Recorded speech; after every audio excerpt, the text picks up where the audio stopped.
mistério que durou mais de 30 anos. Na década de 80, uma jovem foi brutalmente assassinada numa pacata cidade inglesa. A polícia fez de tudo, mas não conseguiu descobrir o criminoso. Só agora, numa ocorrência quase banal, surgiu a pista decisiva. A justiça tardou, mas não falhou e não foi por acaso. Um crime que parecia sem solução. A morte cruel de uma adolescente inglesa durante a madrugada, no meio da rua. O assassino conseguiu esconder o segredo até das pessoas mais próximas. Mas a família da vítima nunca esqueceu a tragédia. E nem a polícia, que identificou o criminoso depois de mais de 3 décadas. Para entender por que as autoridades conseguiram encerrar este caso agora, nossa equipe viajou para Bath, a quase 200 quilômetros de Londres. A cidade histórica, considerada patrimônio da humanidade, tem apenas 80 mil moradores. Nas últimas décadas, todos aqui ouviram falar da morte de Melanie Road, uma jovem de 17 anos. Ela foi criada nesse bairro de classe média. Estudava num colégio tradicional e, como toda adolescente, gostava de se divertir.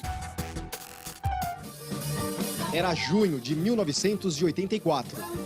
Em uma noite de sexta-feira, Melanie foi para uma discoteca com os amigos. O local no centro da cidade já não existe mais. Depois da festa, a jovem seguiu a pé para casa.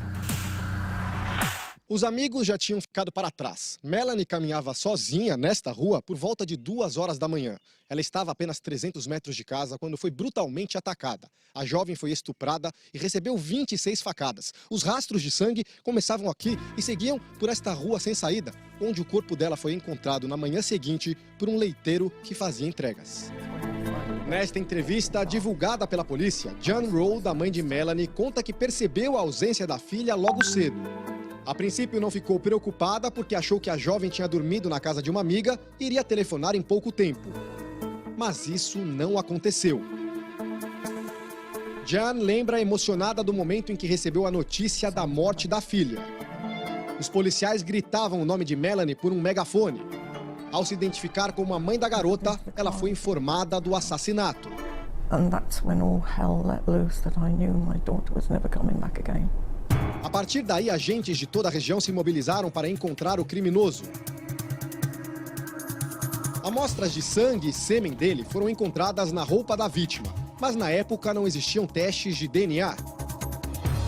Os primeiros registros deste tipo de exame são de 1985. E só 10 anos depois, os policiais iriam ter a tecnologia para traçar um perfil genético do assassino. Este geneticista explica.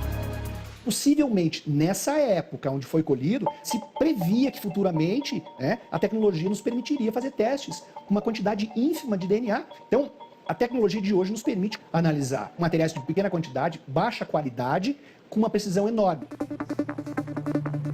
Ao longo de 32 anos de buscas, a polícia inglesa fez 95 prisões preventivas, analisou 30 mil documentos, pesquisou 2.555 amostras de DNA, recebeu 1.410 denúncias e abriu 7.723 investigações.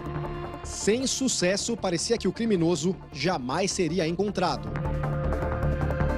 Durante mais de 3 décadas, o assassino de Melanie conseguiu viver sem levantar qualquer suspeita. Depois do crime, o homem deixou a cidade de Bath e se mudou para esta casa aqui em Bristol. Ele se casou, teve 4 filhos e sempre trabalhou tranquilamente como pintor de paredes. Mas uma simples confusão familiar fez essa história mudar. Uma das filhas do criminoso brigou com o namorado. A polícia foi chamada. Os investigadores nem imaginavam, mas estavam prestes a desvendar um caso da década de 80. A polícia acolheu amostras do DNA da garota e arquivou os dados. Foi aí que veio a surpresa. O sistema apontou que o DNA dela era compatível com o sangue e com o esperma do assassino de Melanie. Mesmo mais de 30 anos depois, tudo permanecia arquivado. E logo chegou ao pai dela, Christopher, de 64 anos, que fez o exame de DNA. O resultado acabou com as dúvidas. A porta-voz da polícia diz que a chave para resolver o crime foi uma combinação entre a investigação tradicional e técnicas avançadas de perícia. Mesmo um DNA que foi estocado nos anos 80 por tecnologias inferiores, hoje a gente consegue purificar esse DNA e comparar com todo aquilo que você tem guardado de possíveis criminosos e ver se aquele indivíduo está naquele banco de dados. Com a confirmação do DNA, Christopher foi preso pela polícia. Nos interrogatórios, ele negou qualquer participação no crime. Só na hora do julgamento, nesta corte, diante de todas as evidências, Christopher confessou ter estuprado e matado Melanie. Mas ele não deu detalhes de como agiu e em nenhum momento demonstrou emoções. O inglês foi condenado à prisão perpétua e mesmo se os advogados dele entrarem com recurso para reduzir a pena, o juiz já decidiu que o assassino terá que cumprir pelo menos 22 anos atrás das grades. Jan, a mãe de Melanie, acompanhou o julgamento na corte. Ela conta que a esposa e a filha de Christopher se pareciam com Melanie. Ainda questiona como alguém é capaz de esconder esse segredo da família por tanto tempo. Para Jan, ele é um monstro. It's not a man, he's a monster. Na casa de Christopher, a família se esconde da imprensa. Tocamos a campainha, mas ninguém respondeu. No bairro, poucos o conheciam. Este estudante ficou chocado e assustado ao saber que o assassino morava tão perto. Scary, to be honest. Já esta senhora está revoltada por descobrir que o vizinho foi capaz de fazer algo tão horrível. Just disgusting. Em Bath, onde o crime aconteceu, a população elogia a persistência da polícia, que nunca desistiu de encontrar o assassino. Esta moradora conta que as pessoas estão aliviadas por finalmente verem a justiça acontecer. Justice has finally been achieved. Aos 81 anos, a mãe de Melanie vive na mesma casa em que morava com a filha. Para ela, foi muito difícil relembrar tudo o que aconteceu. E Jan admite que gostaria de ver Christopher trancado pelo resto da vida num calabouço. 81 now, and I want to see this through.